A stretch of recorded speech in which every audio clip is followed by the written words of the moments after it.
si crush ay paasa. Ako na may tanga, umasa sa kanya.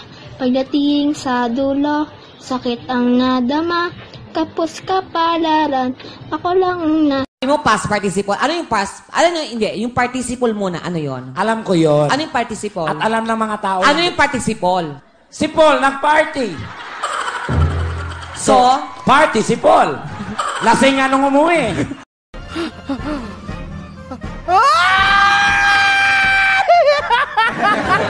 So refreshing!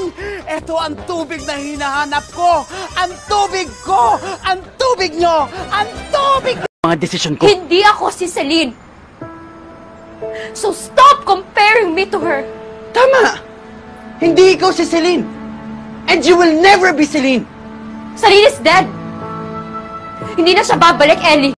Ang nanay ko dati, talagang tinatawag na aswang. Sabi ko, Nay, ba't ba sinasabing aswang kayo? Alam mo, niyakap lang niya ako ng maigpit. Tapos naiyak siya. Tapos lumipad na siya. Inaaway mo ako pa, ha? Inaaway mo ako!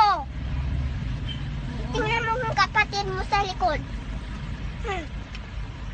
Naaway niya din ako. Inaaway mo din ako. Ano yung amenities? Amenities. Ano nga yung amenities? Parang you're claiming something. Ano claiming something amenities? Oh, wag niyong pakialaman to ha. Amenities. Gana.